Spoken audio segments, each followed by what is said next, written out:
அனைவருக்கும் வணக்கம். வண்ணாரியம்மன் ஆஸ்ட்ரோ தளத்தின் வாயிலாக உங்களை தொடர்பு கொள்வதில் மகிழ்ச்சி. இந்த பதிவில் மகர ராசிக்கு வகரமாகற குரு என்ன மாற்றங்களை ஏற்படுத்துவாருங்கிறத தெளிவாக பார்க்கலாங்க. குரு பகவானோட வகரமானது புரட்டாசி 23ஆம் தேதி ஆரம்பிக்குதுங்க.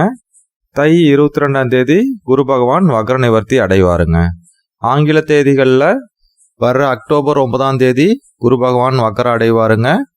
பிப்ரவரி 4ஆம் தேதி 2025 வகர நிவர்த்தி அடைவாருங்க. மகர ராசியை பொறுத்த வரைக்கும் புத்திரஸ்தானமான 5வது ஸ்தானத்தில் குரு பகவான் சஞ்சரிக்கிறது ரொம்ப சிறப்புக்குரிய இடம்தாங்க. இவ்வளோ நல்ல ஸ்தானத்தில் இருக்கிற குரு பகவான் வகரம் பெறதுனால 5வது ஸ்தானத்துக்குரிய உங்களுக்கு கிடைக்க வேண்டிய பலன்கள் எல்லாம் இவ்வளோ நாளும் நடக்காத தடையாக இருந்தால் குரு வகர அடைகிற இந்த காலகட்டங்களில் உங்களுக்கு கிடைக்க வருங்க. குழந்தை பேர் எதிர்பார்க்குறவங்களுக்கு அதுக்கான வாய்ப்புகள் கிடைக்குங்க. ஒரு சிலருக்கு அதுக்குரிய ட்ரீட்மெண்ட் எடுக்கும்போது குழந்தை வரம் கிடைக்குங்க. ஒரு சிலருக்கு இயல்பாகவே கிடைக்கக்கூடிய அமைப்புகள்லாம் இருக்குங்க. அது மட்டும் இல்லாத 12வது ஸ்தானத்துக்குரிய குரு பகவான் 5வது ஸ்தானத்தில் இருந்து வகரம் பெறதுனால உங்களோட குழந்தைகளுக்காக நிறைய செலவு செய்ய வேண்டிய வாய்ப்புகள் ஏற்படுங்க. அது முக்கியமாக சுப செலவுகளாக கூட இருக்கலாங்க. திருமண வயசில் பிள்ளைகள் இருக்கும்போது திருமண ஏற்பாடுகள் செஞ்சு சுப நிகழ்ச்சிகள் நடக்கிறதுக்கான வாய்ப்புகள் ஏற்படுங்க. காலேஜ் படிக்கிற வயசில் இருந்தாங்கன்னா வெளிநாடு போய் படிக்கிறதுக்காக செலவு செய்கிறது, இது போன்றது ஏதோ ஒரு செலவுகள் பிள்ளைகளுக்காக ஏற்படுறதுக்கான வாய்ப்புகள் உண்டுங்க. அதற்கு அடுத்ததாக பூர்வீக சொத்து பிரித்து உங்கள் கைக்கு வர்றதுக்கான வாய்ப்புகள் இருக்குங்க. பிரிக்கும்போது இன்னொருத்தரோட பாகத்தையும் நீங்களே சேர்த்தி வாங்கக்கூடிய அமைப்புகள்லாம் கூட ஏற்படுங்க. அதற்கு அடுத்ததாக பூர்வீகத்தில் இருக்கிற வீட்டை மராமத்து பணி பண்ணுறதுக்கான வாய்ப்புகள் ஏற்படுங்க. சிலர் பூர்வீக நிலத்திலையும் சில மாற்றங்களை செய்வாங்க. காம்பவுண்ட் அமைக்கிறது, நிலத்தை மறுசீரமைப்பு பண்ணுறது அல்லது தோட்டம் அமைக்கிறது, இது போன்ற ஏதோ ஒரு செயல்களை செய்யக்கூடிய வாய்ப்புகள் வருங்க. அதற்கு அடுத்ததாக உங்களோட சிந்தனைகள்லையும் செயல்கள்லையும் ஒரு வேகம் இருக்குங்க. எதையாவது செஞ்சு முன்னேறலாம், சாதிக்கலாங்கிற எண்ணங்கள்லாம் உருவெடுக்குங்க. கடந்த காலங்களில் புதிய முயற்சிகளில் வெற்றிகளை பார்க்க முடியாது இருந்தவங்கள்லாம் இந்த காலகட்டங்களில் புதிய முயற்சிகளில் வெற்றி அடைவீங்க. எதையும் ஒரு பாசிட்டிவான மைண்ட் செட்டோடவும் நல்ல தைரியத்தோடவும் அணுகக்கூடிய அமைப்புகள்லாம் ஏற்படுங்க. கலைத்துறையினர், கலைத்துறை சார்ந்து இயங்குறவங்களுக்கு எல்லாமே இந்த காலகட்டங்களில் நிறைய வாய்ப்புகள் ஏற்படுங்க. அதை சரியான முறையில் பயன்படுத்திக்கிறதே நல்லதுங்க. அதற்கு அடுத்ததாக ஆபரண சேர்க்கை ஏற்படுறதுக்கான வாய்ப்புகள் உண்டுங்க. அதனால் தங்கம் வாங்கணும்னு பிளான் பண்ணுறவங்க இந்த காலகட்டங்களில் பயன்படுத்திக்கலாங்க. அதே போல் தாங்க பூமி வாங்குறதுக்கும் வாய்ப்புகள் ஏற்படுங்க. அதுக்கான பிளான் வச்சுருக்கிறவங்க இந்த காலகட்டங்களில் பயன்படுத்தி வாங்கிக்கிறது சிறப்புங்க. முக்கியமாக உங்களோட பூமியொட்டியே இருக்கிற நிலத்தை ரொம்ப நாளாக வாங்கணும்னு நினச்சிட்டு இருந்திருப்பீங்க. அது கைக்கூடி வராதையே தள்ளி போயிட்டு இருந்திருக்குங்க. இந்த காலகட்டங்களில் முயற்சி பண்ணும்போது அந்த நிலத்தை வாங்கக்கூடிய அமைப்புகள் ரொம்பவே அதிகமாக இருக்குங்க. உத்தியோகத்துக்கு போகிறவங்கள பொறுத்த வரைக்கும் எந்த வேலையை கொடுத்தாலும் சிறப்போடு செய்வீங்க. எவ்வளவு கடினமான வேலையாக இருந்தாலும் சீக்கிரம் முடிக்கக்கூடிய அமைப்புகள்லாம் உங்களுக்கு இருக்குங்க. உங்களோட செயல்பாட்டுகள் மூலம் உங்களோட பேர் 10 பேர்த்துக்கு தெரியற அளவுக்கு ஆஃபீஸில் இருக்குங்க. ஆஃபீஸில் ஒரு விஷயத்தில் ரொம்ப கவனமாக இருக்கணுங்க. கூட வேலை செய்கிறவங்க கிட்ட எந்த சென்சிட்டிவான விஷயத்தையும் ஷேர் பண்ண வேண்டாங்க. உங்களுக்கு கம்பெனி மேலே இருக்கிற கருத்து வேறுபாட்டையோ இல்லை உங்கள் உயர் அதிகாரி மேலே இருக்கிற உங்கள் கருத்தையோ அவங்ககிட்ட பகிர்ந்துக்கிறதுனால சில பிரச்சனைகளை சந்திக்க நேரிடலாங்க. அதில் கொஞ்சம் கவனமாக இருந்தால் போதுங்க. மற்றபடி ஆஃபீஸில் உங்களோட வேலைகள் எல்லாம் நீங்கள் சிறப்பாக செயல்படுவீங்க. அதே போல் தாங்க தொழில் செய்கிறவங்களுக்கும் தொழில் சிறப்புற நடக்குங்க. தொழிலில் எந்த தேக்க நிலையும் இல்லைங்க.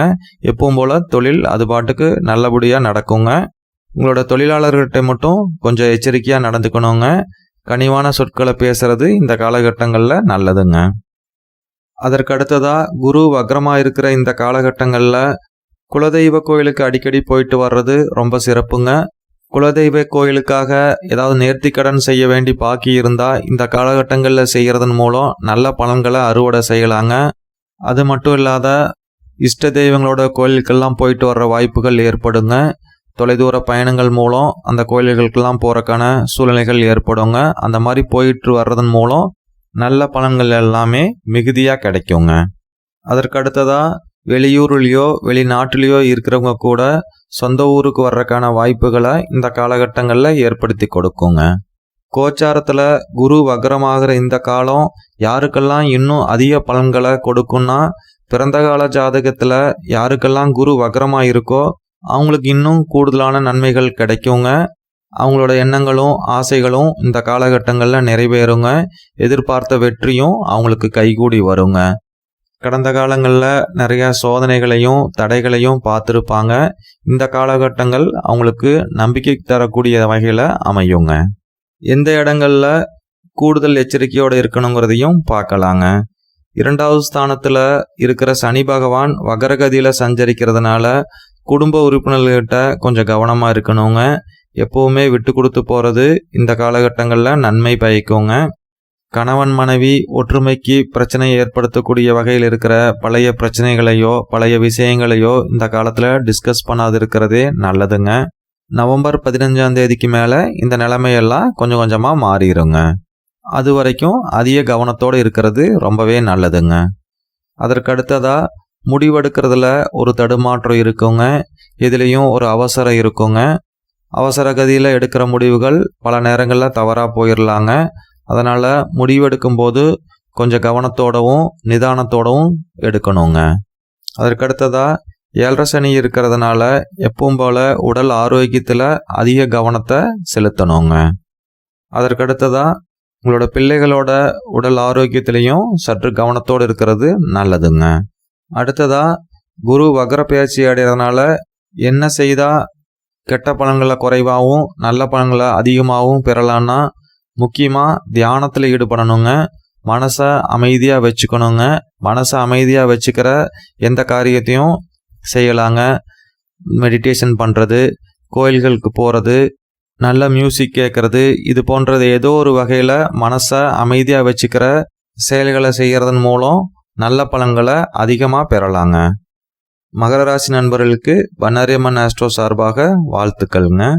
குரு வக்ரத்தை பற்றி சில விளக்கத்தை கொடுத்துட்டு இந்த பதிவை முடிச்சுக்கலாங்க. எந்த ஒரு கிரகத்துக்கும் சூரிய பகவான் 5வது ஸ்தானத்துக்கு வரும்போது வக்ரம் ஏற்படுங்க. 7வது ஸ்தானத்துக்கு போகும்போதும் அதிவக்ரமாகுங்க. 9வது ஸ்தானத்துக்கு வரும்போது வக்ர நிவர்த்தி ஏற்படுங்க. பொதுவாக வக்ரம் பெற்ற கிரகங்கள் இயல்புக்கு மாறான பலன்களை கொடுக்குங்க.